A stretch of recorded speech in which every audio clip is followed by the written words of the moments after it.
네, 저를 한번 따라해 보시겠어요? 무엇이 보이는가? 네, 우리가 물론 보고 듣는 것으로 모든 것들을 판단하지만 우리가 무엇을 보고 있는지부터 첫 분별을 할 필요가 있습니다. 자, 오늘은 예수님께서 세 가지 비유를 통해서 하나님 나라에 대해서 말씀을 가르치십니다. 첫 번째 비유를 보겠는데요. 21절, 22절 말씀 같이 읽어보겠습니다. 또 그들에게 이르시되 사람이 등불을 가져오는 것은 말 아래에나 평상 아래에 두려함이냐 등경 위에 두려함이 아니냐 드러내려 하지 않고는 숨긴 것이 없고 나타내려 하지 않고는 감추인 것이 없느니라. 사람이 등불을 가져온다면 그 빛으로 어두움을 비추기 위한 것이죠. 그러려면 빛이 방 안에 잘 퍼질 수 있도록 등잔대 위에 두는 것이지 말이라고 하는 이제 곡식 담는 그릇이죠. 그 그릇 아래 두거나 평상 테이블 아래 두는 일은 없지 않겠느냐라는 것입니다. 마태복음 5장 14절 같이 읽어볼까요? 너희는 세상의 빛이라 산 위에 있는 동네가 숨겨지지 못할 것이요. 그렇죠. 이제 전기가 없던 시절에 해가 서산으로 뉘엿뉘엿지고 땅거미가 내리고 그러면 특히 산골짜기는 굉장히 캄캄합니다. 그래서 집집마다 등불을 켜게 되고 그 등불을 켜고 있는 산 위의 마을은 감출 수가 없다. 왜냐하면 그 빛이 어두움을 뚫고 나오기 때문이라는 거예요. 우리가 이스라엘 역사에서 약속의 땅에 이스라엘 백성들이 들어갈 때 하나님이 요단 동편과 요단 서편에 3개씩 총 6개의 도피성을 만들라고 하신 적이 있어요. 이 오살자, 그러니까 내가 고의적으로 사람을 죽인 것이 아니라 내가 의도하지 않게 잘못 사람을 죽였을 때 피해 보수자가 나를 죽이려고 쫓아오면 이게 도피성으로 가는 거예요. 근데 이 도피성 6곳이 전부 산 위의 마을이었습니다. 지도를 한번 보여주시면요. 네, 감사하게도 동그라미까지 쳐주셨어요. 네, 그 요단강 서쪽, 서북쪽에 보면 게데스라고 나오죠. 갈릴리, 납달리 아래에 서 있는데 갈릴리 호수 주변에 있는 게데스는 갈릴리 산악지대에 위치해 있어요. 산 위의 마을입니다. 중부에 있는 세겜은 에브라임 산악지대에 있고 또 남부에 있는 헤브론은 유다 산악지대에 있습니다. 그래서 헤브론 같은 경우에는 뭐 930m, 유다 산악지대에서 가장 높은 곳에 있어요. 그리고 요단강을 이제 건너 가 보면 베셀이라고 나오는데 이곳은 느보산 우측에 있는 여기도 산악지대입니다. 또 그 위로 올라가면 길르앗 라못이 나오는데 길르앗 산악지대, 또 골란, 여러분 골란 고원은 이스라엘 소식 들을 때 가끔 뉴스에서 듣지 않나요? 네, 골란 고원도 고원지대에 있는 거예요. 그래서 전부 산 위의 마을입니다. 그 사람들이 피난처를 찾아갈 때 낮에 갈 수도 있지만 밤에 도망갈 수도 있는 거잖아요. 그런데 저 멀리서도 분명하게 보일 수 있는 그 자리를 찾아가도록 한 것입니다. 산 위의 마을은 감추어질 수 없다. 왜냐하면 빛은 어둠을 뚫고 나가기 때문이에요. 어둠은 결코 빛을 이길 수 없는 줄로 믿습니다. 빛이 임하는 순간에 어두움은 순식간에 사라지는 것이죠. 자, 그러나 이 세상은 빛으로 오신 예수님을 알아보지도 못하고 영접하지도 않았다는 거예요. 어떻게 그럴 수가 있는가? 그래서 오늘 본문의 22절에 우리가 읽은 대로 하나님은 드러내려 하시는데 사람들이 숨기고 하나님이 나타내려 하시는데 사람들이 감춘 것입니다. 물론 사람들이 볼 눈이 없고 들을 귀가 없고 깨달을 마음이 없기 때문에 주님께서 그 상태로 두셨다. 그래서 또 주님이 감추신 것이다. 이런 이중적인 의미도 있어요. 저를 한번 따라해 보시겠어요? 천국은 감추인 보화와 같다. 근데 그 보화를 찾아낸 사람에게는 인생의 엄청난 블레싱이 되는 것이죠. 결국에 천국의 빛으로 이 땅에 오신 예수님이 유일한 구원자이심을 모든 사람이 보아서 알게 될 줄로 믿습니다. 요한복음 1장 9절에서 11절은 참빛으로 오신 예수님에 대해서 이렇게 말씀을 합니다. 같이 읽어볼까요? 참빛 곧 세상에 와서 각 사람에게 비추는 빛이 있었나니 그가 세상에 계셨으며 세상은 그로 말미암아 지은 바 되었을 때 세상이 그를 알지 못하였고 자기 땅에 오매 자기 백성이 영접하지 아니하였으나 영접하는 자 곧 그 이름을 믿는 자들에게는 하나님의 자녀가 되는 권세를 주셨으니. 아멘. 참 빛으로 오셨는데 어떻게 어둠에 있는 사람들이 그 빛을 알아볼 수가 없었느냐. 안타까운 것이죠. 그러나 그 빛을 알아보고 영접하는 사람은 하나님의 자녀가 된다. 행복의 파랑새 스토리에서 티리티르와 미티르가 행복의 파랑새를 찾아서 상상의 나라, 미래의 나라, 추억의 나라 열심히 돌아다닙니다. 근데 그 파랑새를 잡지 못했어요. 근데 집에 돌아와 보니까 우리 집 새장 안에 있는 새가 파랑새였다라는 것이죠. 우리가 인생의 해답을 찾아서 세상을 열심히 돌아다닙니다. 성공을 찾아서, 물질을 찾아서, 지식을 찾아서, 과학 문명이 세워질 것이라고 기대하는 유토피아를 추구하면서 삽니다. 그러나 인생의 정답, 인생의 해답은 이미 우리 가운데 오신 것이죠. 우리 안에 계신 영원한 빛, 영원한 생명 예수 그리스도께서 우리 인생의 유일한 해답이신 줄로 믿습니다. 자, 그런데 당시의 사람들은 그 예수님을 몰라본 거예요. 지금 하나님의 나라를 이야기하면서 당연히 빛이 어둠을 뚫고 나가게 돼 있는데 왜 이 시대는 모르느냐라는 것을 비유적으로 말씀하신 거예요. 하나님의 아들이신 예수님께서 당신이 스스로 인자, Son of Man, 인자라고 부르셨지만 성자, Son of God, 하나님의 아들이시라는 것을 가르침을 통해서 여러 번 말씀하셨거든요. 그런데 이 사람들은 믿지를 않았어요. 왜냐하면 그것이 보이지 않았기 때문입니다. 당신이 정말 그리스도냐 분명하게 말을 해달라. 그래서 예수님이 분명하게 말을 한 번도 안 하셨을까요? 요한복음 10장 30절에 보면 같이 읽어볼까요? 나와 아버지는 하나이니라. 이렇게 명시적으로 말씀하셨어요. 그랬더니 명시적으로 얘기하니까 이번에는 신성모독이라고 돌로 쳐 죽이려고 했어요. 그러니까 그들에게 명시적으로 얘기를 안 해준 것도 아니고 그들이 깨우치지 못하도록 한 것도 아니고 믿을 마음이 없었던 거죠. 심지어 예수님의 길을 예배했던 세례 요한도 감옥에 갇혔을 때 마음이 상심해서 예수님을 의심한 적이 있습니다. 그래서 제자들을 보내니까 예수님이 이렇게 답변을 하셨어요. 눈먼 자가 앞을 보게 되고 걷지 못하던 자가 일어나 걷게 되고 죽은 자가 살아나고 포로된 자가 자유케 되고 할렐루야. 가난한 자에게 아름다운 소식이 전해진다고 너희를 보낸 요한에게 가서 이야기해라. 이사야 61장 장차 오실 하나님의 아들 메시아에 대한 예언이 지금 성취되고 이루어졌다는 것을 얘기하라고 하신 거예요. 여러분, 예수님 당시에 예수님이 엄청나게 많은 기적을 행하셨잖아요. 성경의 핵심적인 이야기만 기록을 했는데도 기적의 연속이잖아요. 이처럼 놀라운 일을 행하신 분은 아무도 없었어요. 그래서 1세기 초대 교회에서 예수님의 신성과 인성, 즉 예수님은 완전한 하나님이시고 완전한 사람이시다라는 것에 대해서 신앙 고백을 온전히 해야 되는데 그것을 온전히 신앙 고백을 못해서 이단들이 생기기 시작했어요. 근데 그 이단들의 특징이 뭐였냐면 예수님이 하나님, 즉 신성, 디비니티를 갖고 있다는 것을 부정했던 게 아닙니다. 오늘날은 우리가 이제 뭐라고 해야 될까요? 그 인간의 지성 중심의 그런 과학적인 실증주의적 관점으로 접근을 하니까 예수님은 그냥 사람 아니었나 이런 생각을 하지만 1세기 초대 교회에서는 이렇게 놀라운 분이 사람일 수 없다. 예수님의 신성은 인정해도 예수님의 휴머니티, 인성을 인정하기 힘들어했어요. 1세기에는. 그 정도로 예수님은 놀라운 분이었습니다. 그런데도 종교인들이 당신이 하늘로부터 왔다라는 표적을 한번 보여봐라 이렇게 요구를 합니다. 그랬더니 예수님께서 이렇게 답변을 하셨어요. 마태복음 16장 4절 같이 읽어볼까요? 악하고 음란한 세대가 표적을 구하나 요나의 표적밖에는 보여줄 표적이 없는. 이게 무슨 말씀이냐면 그동안 내가 보여줄 수 있는 기적을 다 보여줬기 때문에 그래도 너희가 믿지 않지 않느냐. 요나가 3일 동안 물고기 뱃속에 있다가 다시 살아난 것처럼 내가 십자가를 지고 죽음으로 내려갔다가 3일 만에 부활하는 그 마지막 기적을 통해서 하나님의 아들이심을 증거하시겠다는 이야기를 하신 겁니다. 가끔 안 믿는 분들이 그런 얘기 하잖아요. 하나님을 내 눈에 보여주면 믿겠다. 제가 이거 처음에는 답변을 못했는데 어떻게 답변하면 된다고요?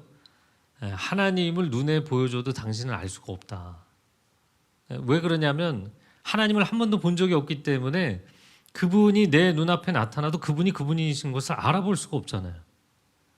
내가 뭐 대통령의 이름만 알고 얼굴을 한 번도 본 적이 없으면 내 앞에 지나가도 그 사람이 대통령인 걸 어떻게 알겠어요? 여러분, 예수님 당시에 그런 상황이 똑같이 재현되었던 것입니다. 하나님을 보여달라고 해서 예수님을 직접 보내주셨고 보여주신 거잖아요. 그런데도 사람들은 예수님을 알아보지 못했어요. 하나님을 모르기 때문에. 하나님의 아들이 그들 가운데 나타나셨는데 전혀 그분인 줄 몰랐던 것입니다. 그래서 십자가에 못 박았던 것이죠. 그러나 마지막 날에는 모두가 그분을 보게 될 것입니다. 계시록 1장 7절 말씀 같이 읽겠습니다. 볼지어다 그가 구름을 타고 오시리라. 각 사람의 눈이 그를 보겠고 그를 찌른 자들도 볼 것이요 땅에 있는 모든 족속이 그로 말미암아 애곡하리니 그러하리라. 아멘. 아직 우리에게 시간이 주어져 있을 때 주님을 바라보는 영적인 안목이 열리기를 축복합니다. 최후 심판의 날에 만약에 그날 그분을 처음 보게 된다면 그 사람에게는 화가 있을 것입니다. 지금 우리에게는 기회의 시간인 것이죠. 24절과 5절 본문 읽어보겠습니다. 또 이르시되 너희가 무엇을 듣는가 스스로 삼가라. 너희의 헤아리는 그 헤아림으로 너희가 헤아림을 받을 것이며 더 받으리니 있는 자는 받을 것이요 없는 자는 그 있는 것까지도 빼앗기리라. 예수님에 대한 믿음, 하나님의 말씀에 대한 믿음을 가지면 그 사람은 하나님의 은혜를 누리는 것에 또 더해져서 더 큰 은혜를 누리겠지만 그것을 누리지 못하는 사람, 믿음으로 받아들이지 않는 사람은 오히려 가진 것도 빼앗긴다. 영적인 빈익빈 부익부를 이야기하는 것입니다.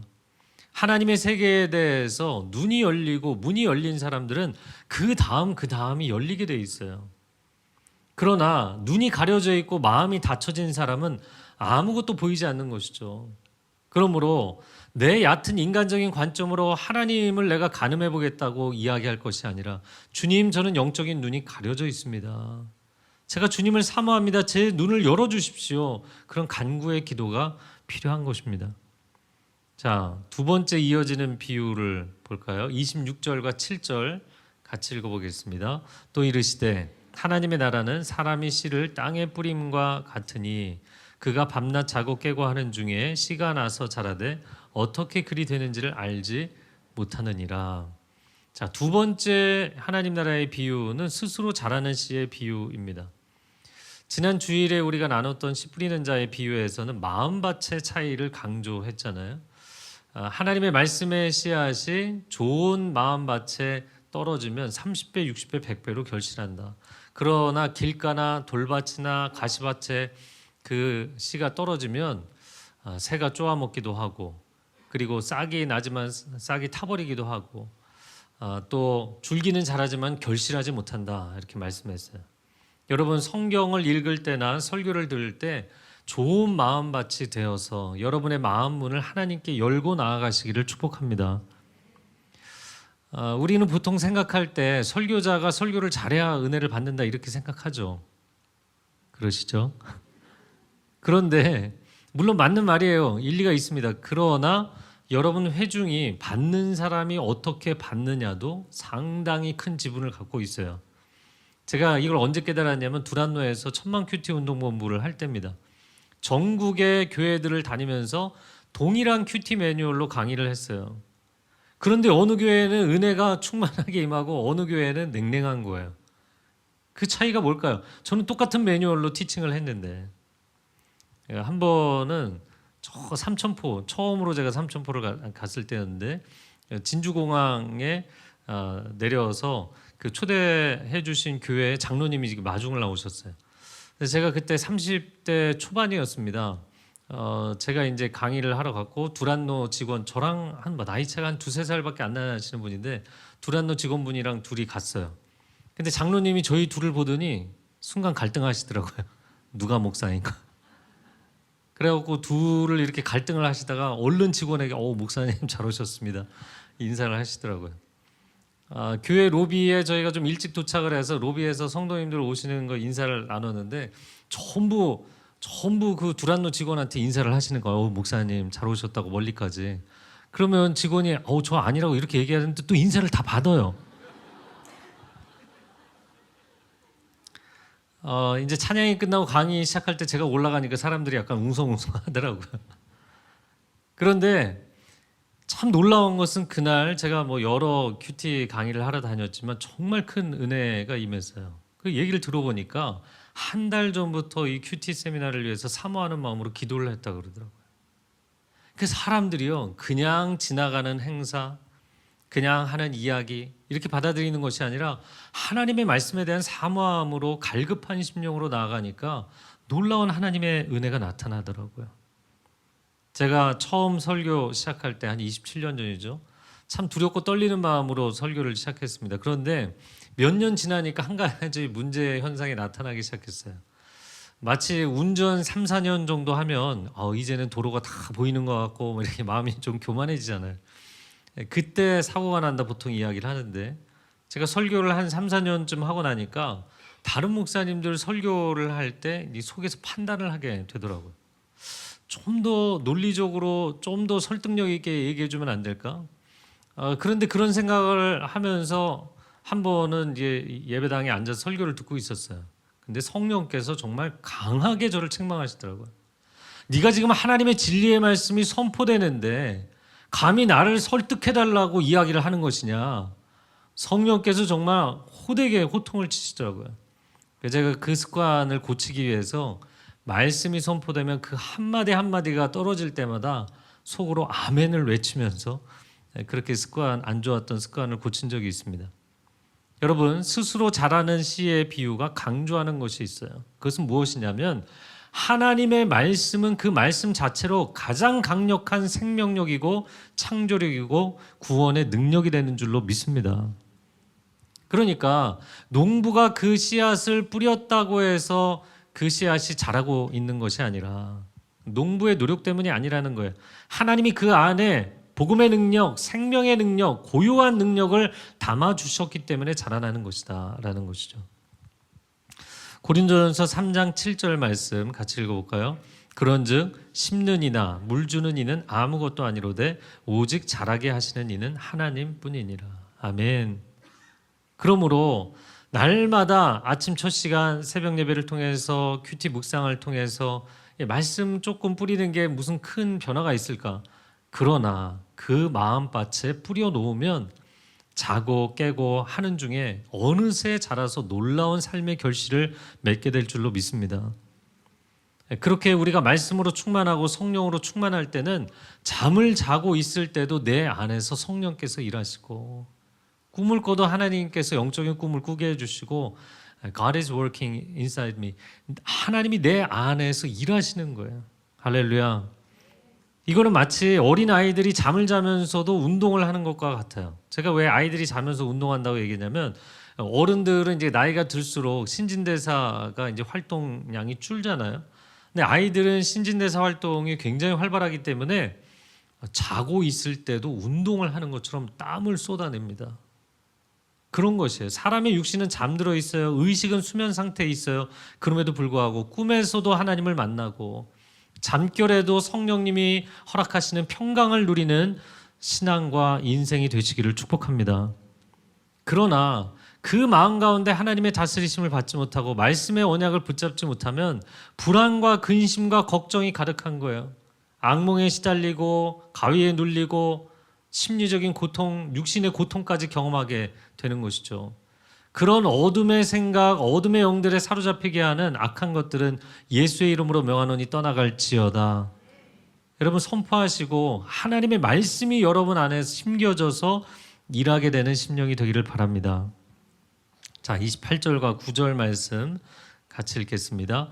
땅이 스스로 열매를 맺되 처음에는 싹이요 다음에는 이삭이요 그 다음에는 이삭의 충실한 곡식이라. 열매가 익으면 곧 낫을 대나니 이는 추수 때가 이르렀습니다. 결국에 씨를 뿌려놓으면 열매를 거두는 날이 오게 된다는 거예요. 그러므로 여러분 이 말씀에 대한 신뢰는 말씀으로 내 심령 가운데 내 마음밭에 뿌리는 것도 중요하지만 또 한 가지는 이 말씀의 생명, 이 복음의 씨앗을 전하는 것을 두려워하지 마세요. 사람에게 거절을 당하면은 어떻게 하지? 이런 거 두려워하실 게 없어요. 받는 사람이 길가이든 돌밭이든 가시밭이든 좋은 마음밭이든 일단은 뿌리는 게 중요한 거예요. 왜냐하면 씨앗 자체를 뿌리지 않는다면 아무 일도 일어나지 않기 때문입니다. 그러나 씨앗 자체를 뿌리고 나면 결국에는 거두는 날이 반드시 오게 돼 있다.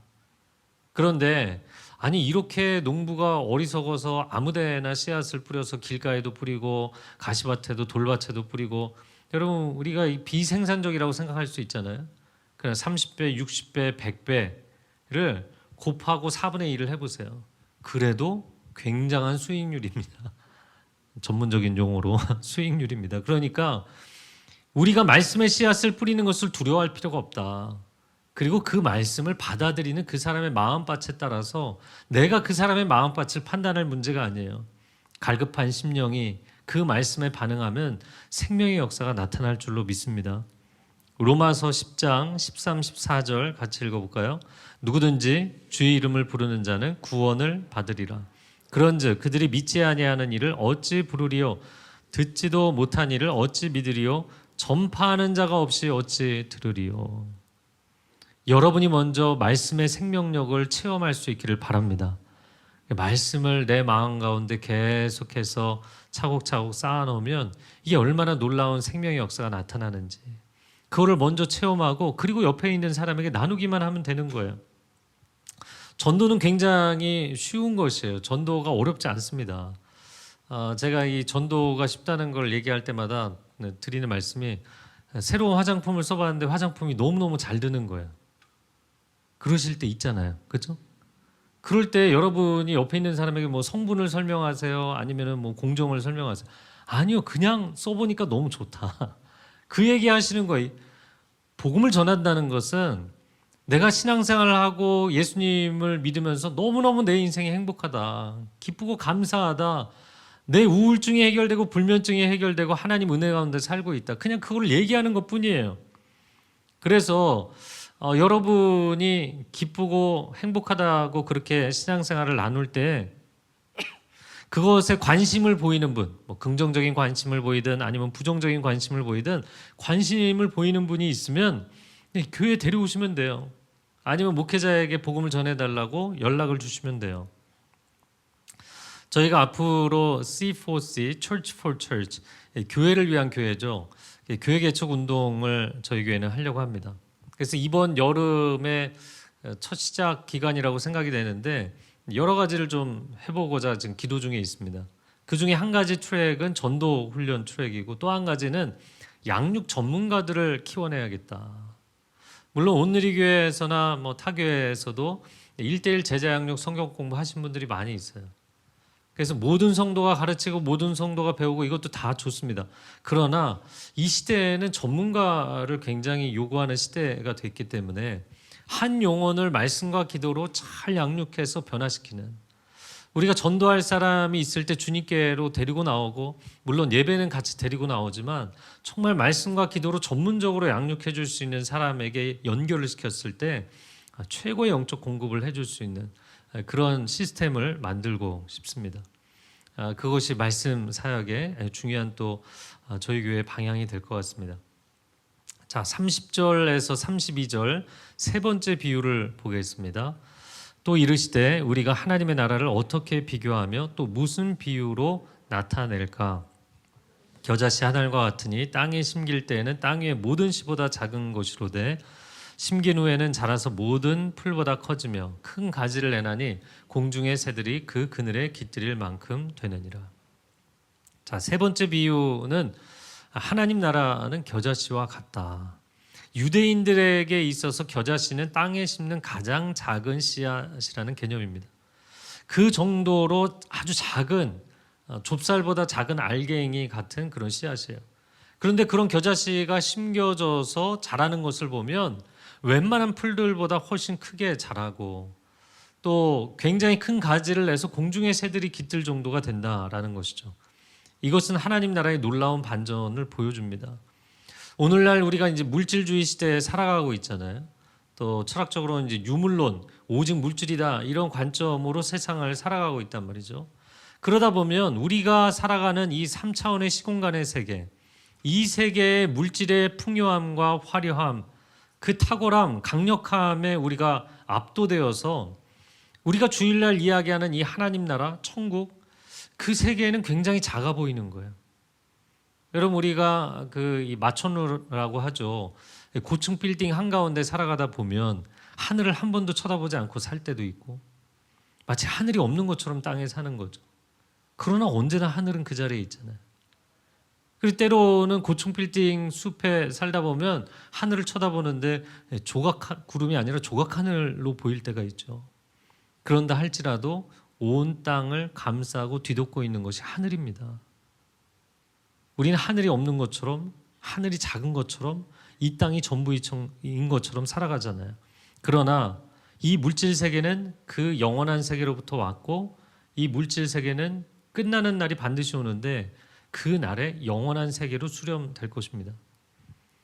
제가 최근에 한 분에게 복음을 전하기 위해서 만났어요. 근데 이분이 연세가 많으신 70대 후반 되시는 분이셨는데, 제가 참 감동을 받은 것은 인문학에 애정을 갖고 계셔서 매일 밤 12시까지 지금도 매일 밤 공부를 하신대요. 인격 수양, 학문 수양 열심히 하는 분입니다. 그런데 이분이 나름대로 본인이 세상에 대해서 연구하고 관조하면서 본인이 예측하시기는 이렇다고 얘기하셨어요. 앞으로 50년, 100년 뒤면 세상이 망할 것 같다. 왜 그렇게 생각하십니까? 온 세상 사람들이 물질로 모든 것을 판단하지 않느냐. 정신세계가 무너지고 윤리도덕이 무너져 있기 때문이다. 이렇게 보시더라고요. 제가 동의했어요. 그래서 질문을 했습니다. 그러면 선생님은 종교에 대해서나 사후세계에 대해서 생각을 해보신 적이 있습니까? 난 자세하게 그 영역은 생각해보지 않았다. 사람들이 사후세계를 이야기하고 종교에 대해서 이야기하는 것은 죽음이라는 시점에 모두가 이르기 때문인 것으로 보는데, 나는 죽음으로써 인간의 존재는 소멸하고 인간의 존재는 끝난다고 생각한다. 이렇게 말씀하시더라고요. 제가 첫 만남이고 짧은 만남이었기 때문에 긴 대화를 나누지는 못했지만 어르신께 그런 말씀을 드렸어요. 어르신은 물질 세계가 전부가 아니라고 보고 계시지 않습니까? 보이는 물질계는 비본질이고 그것을 감싸고 있는 정신 세계가 본질이라고 보는 것이기 때문에, 그런 본질적인 세계가 무너지는 이 세상은 결국에는 망할 징조를 보이고 있다. 이렇게 보셨던 거잖아요. 그런데 개인적으로는 어르신은 사람이 죽는 순간 인간 존재가 소멸된다고 보셨기 때문에 그것은 인간이 영혼이 있거나 내세가 있는 영적 존재가 아니라 물질이라고 보신 겁니다. 그러니까 어르신은 구원도 사후세계도 생각해 보시지 않았지만 실제로 세상을 보는 관점에 있어서는 절대성을 믿고 계시는 겁니다. 절대자의 존재에 대해서, 절대 진리의 존재에 대해서 생각해 보지 않으셨지만 사실은 그거를 믿고 계시는 겁니다. 그러면서 제가 이제 플라톤의 이데아 사상을 말씀드렸어요. 동굴의 비유가 나오잖아요. 세상에 보이는 모든 물질 세계에는 비본질이라는 것을 이 비유가 이야기하는 거죠. 동굴 밖에서 빛이 비추어져서 동굴 벽에 그림자가 지게 된다면 어떤 실체를 비추는 그 빛 때문에 생긴 그림자인 것이죠. 그래서 플라톤은 이 세상에 우리가 보는 물질 세계는 본질의 세계가 아니다. 이 가변적인 세상은 영원할 수가 없잖아요. 이 가변적인 물질의 세계는 마치 동굴 벽에 드리워져 있는 그림자 같은 세상이다. 실체가 있다. 그 이상적인 실체의 세계가 이데아, 우리가 뭐 아이디얼하다고 이야기하는 그 이데아 본질의 세계가 존재한다고 이야기를 했던 거예요. 플라톤의 사상은 성경과 동일한 맥락의 이야기를 하는 것이거든요. 그리고 그 본질의 세계가 하나님의 세계입니다. 짧은 시간이었지만 그런 대화를 나눴어요. 여러분, 내 눈에 보이지 않는다고 존재하지 않는 것인가? 내가 사후세계를 봤다 이렇게 얘기할 사람이 지금 살아가는 사람 중에 누가 있겠어요? 그러면 내가 그 세계를 보지 않았다고 해서, 보이지 않는다고 해서 그 세계가 존재하지 않는 것일까요? 아니요. 모든 인간에게는 우리가 눈을 이렇게 부릅뜨고 살아도 시각의 왜곡 현상이 반드시 일어나게 돼 있어요. 그렇기 때문에 실증주의의 기초에서 오늘날 이 시대에는 과학주의, 실증주의 시대잖아요. 그러니까 내가 실증을 해봐야만 내 눈으로 보고 검증한 것만 믿겠다. 그런 생각 많이 있으시잖아요. 그렇지 않나요? 교회 다니는 분들도 다 그렇게 생각하는데 과연 그러면 여러분의 눈은 여러분이 믿을 수 있는 것이냐? 그렇지 않다는 걸 아셔야 돼요. 제가 그 인간의 착시 현상에 사용되는 두 가지 그림을 보여드릴게요. 아마 여러분 이미 보셨던 걸 거예요. 밀러 라이어 착시 현상의 그림입니다. 괄호로 그어져 있는 두 개의 직선 중에서 어떤 게 더 길어 보이나요? 위에 건가요? 아래 건가요? 위에 거잖아요. 그런데 그 양쪽에 두 개의 선이 연결돼서 하나는 열린 구조, 하나는 닫힌 구조라서 그렇지 똑같은 선이잖아요. 여러분, 우리가 눈으로 보고 우리가 눈으로 판단하는 것이 정말 정확한 것인가? 그게 정말 신뢰할 만한 것인가? 두 번째, 여러분, 위에서 아래로 세로로 그어져 있는 두 개의 직선도 사실은 똑같은 길이거든요. 그런데 다르게 보인다는 것이죠. 그러므로 내 눈에 보이지 않는 어떤 내세에 대해서, 영혼에 대해서, 신의 세계에 대해서 이야기하는 거, 그거 어불성설이다. 나는 내 눈에 보이는 것만 믿겠다. 이게 얼마나 위험천만한 이야기인지를 알아야 되는 거예요. 아이들이 어렸을 때는 자기 눈에 가치 있게 보이는 것만 탐을 내잖아요. 그러니까 뭐 동전의 가치를 아는 아이들, 근데 동전만 가치 있다고 생각하는 아이들은 지폐의 가치를 모르는 거고요. 그래도 뭐 1,000원, 10,000원, 50,000원, 요즘은 어렸을 때부터 용돈을 너무 큰 단위로 줘가고 애들이 지폐의 가치를 안다고 해도 만약에 너무 어린 나이여서 수표의 가치를 모른다. 그러면 그 수표가 가치 있다고 생각하지 않겠죠. 그럼 나이가 들면 그 수표가 얼마나 가치 있는지를 알게 되면 달라지는 거예요. 과연 내가 보는 것이 세상을 판단하는 유일한 기준이 될 수 있다고 생각한다면 인간이 얼마나 교만한 생각을 하고 있는 것인지. 우리의 눈높이는 딱 3차원의 시공간 세계 안에 갇혀 있는 것이거든요. 하나님은 영원으로부터 우리에게 오셔서 우리를 사랑한다 말씀하시고 우리를 이곳에서 건져가시겠다 말씀하시는 거예요. 그러므로 인간의 시선으로 하나님을 가늠하고 내가 하나님을 평가하겠다라는 생각을 가지고 신앙생활을 하는 사람이 여전히 있다는 게 저는 안타까워요. 네, 교회를 나오시는 건 웰컴. 언제든지 반갑습니다. 그러나 저는 여러분의 관점이 바뀌기를 간절히 바랍니다. 하나님의 시선, 하나님의 관점으로 자기 자신을 정직하게 바라보고 내가 그분 창조주 하나님 앞에 내가 피조물에 불과하다는 거, 이걸 인정할 필요가 있고 또 세상을 창조하신 그분 앞에 세상을 온전하게 바라볼 수 있는, 평가할 수 있는 시선이 열리기를 바랍니다.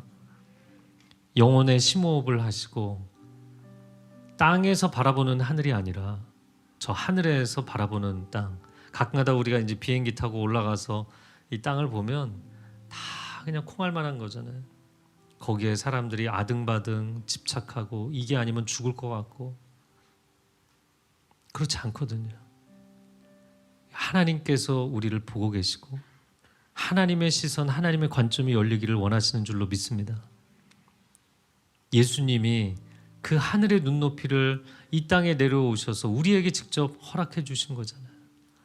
우리의 눈높이를 맞춰주시고 우리의 시점에서 그분의 세계를 볼 수 있도록 열어주신 거잖아요. 이것처럼 좋은 기회가 어디 있나요?